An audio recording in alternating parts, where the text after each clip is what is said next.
से। आप लड़ रहे हो जी सबके लिए, देश के लिए लड़ रहे हो, केवल अकेले किसान के लिए नहीं लड़ रहे, तो देश के लिए लड़ रहे हो आप। तो डल्लोवाल साहब, लड़ाई देश की होगी, किसान की नहीं रहेगी। लोग भी तो हैं, क्योंकि हर स्टैंडिंग कमेटी में मेजोरिटी होती है सत्ताधारी कमेटी, जो विपक्ष होता है उससे कम होता है और उसका पूरा होता है। जब सत्ताधारी दल के एमपीओ ने भी मान लिया, अब तो बेशर्मी की बात रहेगी। खनौरी बॉर्डर पे जो ये किसान यूनियन का जो ये धरना और ये पक्का मोर्चा चल रहा है, और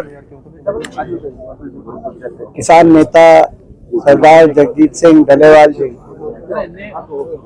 जो अब मेरे ख्याल 23-24 दिन हो गए, जो आमरण अनशन के माध्यम से जो देश के किसानों की जो जायज मांग है उस जायज मांग के लिए जो लड़ाई लड़ रहे हैं।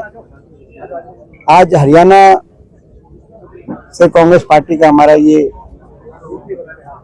एक डेलीगेशन, जिसमें हमारे 4 लोकसभा के हमारे सांसद हैं, आदरणीय जयप्रकाश जी सांसद हिसार से, पूर्व केंद्रीय मंत्री हमारे आदरणीय सतपाल ब्रह्मचारी जी सांसद सोनीपत से, हमारे भाई वरुण मुलाना जी सांसद अम्बाला से, और स्वयं मैं रोहतक से सांसद, और हमारे बहुत ही वरिष्ठ नेता पूर्व स्पीकर और मौजूदा विधायक थानेसर से आदरणीय अशोक अरोड़ा जी के साथ साथ हमारे विधायक भी अभी मौके पे उपस्थित हैं। हमारे विधायक नरेश सेलवाल जी, उकलाना से विधायक हमारे विधायक जसी पेटवाड़ जी, नारनौल से जो विधायक है हमारे विधायक इंदुराज नरवाल जी, बड़ौदा से जो विधायक हैं विधायक देवेंद्र हंस जी, गुला चिक्का से विधायक है विधायक रामकरण काला जी, हालचाल पूछने के लिए यहाँ पहुंचे हैं। और सरकार से हम ये मांग करना चाहते हैं, इस अवसर पे अपील भी करना चाहते हैं कि सरकार अपने अहंकार को और हठधर्मिता को छोड़े सरकार, और एक इंसानियत और संवेदनशीलता दिखाए। ये कोई नई मांग नहीं की जा रही किसानों द्वारा, ये वही मांगे हैं जो लिखित तौर पे स्वयं सरकार ने इनको माना था जब किसान आंदोलन को समाप्त कराया था। और जब सरकार ने अपने वायदों को पूरा नहीं किया तो किसान ने दोबारा से इन मांगों को सरकार को याद दिलाया, और ये दोबारा से आंदोलनरत किसान को होना पड़ा। अब संसद की स्थायी कमेटी, स्टैंडिंग कमेटी के माध्यम से भी, जिसके चेयरमैन सरदार चरणजीत सिंह जी चन्नी हैं, स्थायी कमेटी की भी रिकमेंडेशन आ गई कृषि संबंधित स्थायी कमेटी की, जिसमें कहा गया है कि एमएसपी की लीगल गारंटी किसान को अधिकार के रूप में देनी चाहिए सरकार को। सर्वसम्मति से वो रिपोर्ट आई है। तो एक और वो है, दूसरी तो सुप्रीम कोर्ट, इस पूरी पे सुप्रीम कोर्ट की मॉनिटर्ड कार्रवाई चल रही है। तो मैं आज हम लोग सब मिलके सरकार से यही अपील करना चाहते हैं कि अविलंब सरकार सरदार जगजीत सिंह डल्लेवाल जी के आमरण अनशन को समाप्त कराए, जायज मांगों को मानने और बातचीत के लिए सरकार आगे आए। सरकार ने इस मामले में पहले भी थोड़ी अलोकतांत्रिक अपनी नीयत दिखाई है। जब 101 किसान जाना चाहते थे दिल्ली धरना देने, तो उनको भी इजाजत नहीं मिली। दिल्ली में हर वर्ग को जाकर अपने अधिकारों के लिए धरना देने का अधिकार भी है और परमिशन भी सरकार देती है, लेकिन किसान से ही सरकार को क्यों इतनी बेरुखी है कि जब किसान जाना चाहे तो किसान 101 किसान भी जाना चाहे तो उनको इजाजत नहीं दी जा रही। ये देश का किसान इस बात को जब देखता है तो उसके दिल के अंदर बड़ी नाराजगी आती है। बड़ा दुर्भाग्यपूर्ण था वो भी, और ये भी बड़ा दुर्भाग्यपूर्ण है कि इतना लंबा आमरण अनशन चला, लेकिन सरकार की तरफ से जिस रूप से बातचीत करके जायज मांगों को मानते हुए इस आंदोलन को समाप्त कराना चाहिए था। उस तरह की कोई कार्रवाई दिखाई नहीं दे रही।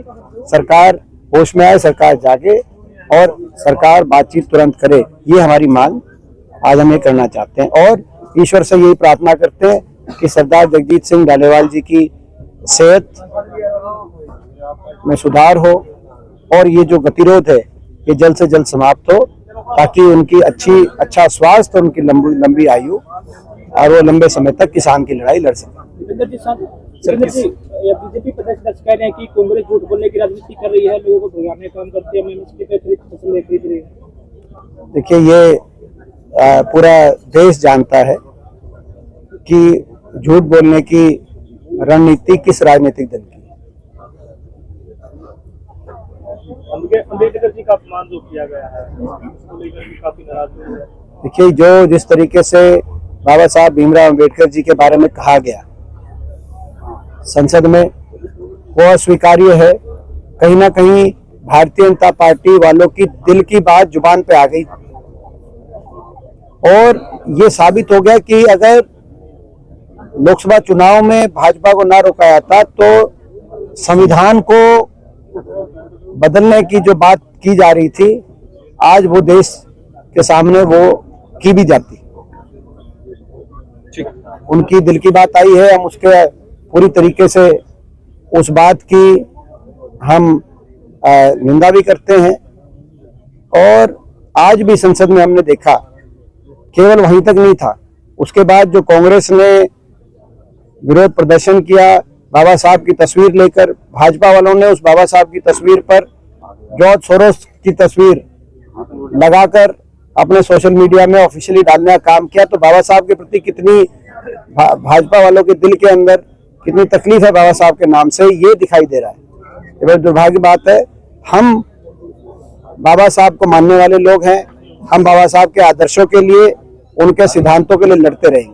24वां दिन है आमरण अनशन का, लगातार हर दिन बढ़ता जा रहा है, तबीयत खराब होती जा रही है, तो भाजपा किस बात का इंतजार कर रही है? क्या एक किसान की कुर्बानी मांगना चाहती है भाजपा? लंबा समय हो गया।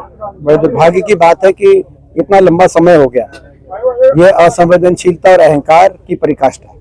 जो जिस तरीके से बाबा साहब भीमराव अम्बेडकर जी के बारे में कहा गया संसद में, वो अस्वीकार्य है। कहीं ना कहीं भारतीय जनता पार्टी वालों की दिल की बात जुबान पे आ गई और ये साबित हो गया कि अगर लोकसभा चुनाव में भाजपा को ना रोका जाता तो संविधान को बदलने की जो बात की जा रही थी, आज वो देश के सामने वो की भी जाती।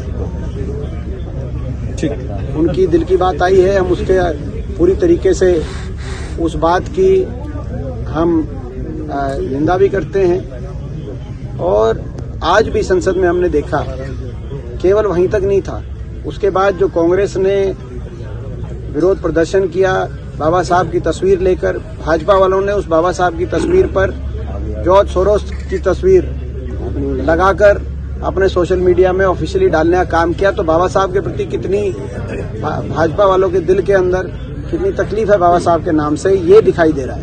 ये बड़ी दुर्भाग्य बात है। हम बाबा साहब को मानने वाले लोग हैं, हम बाबा साहब के आदर्शों के लिए, उनके सिद्धांतों के लिए लड़ते रहेंगे।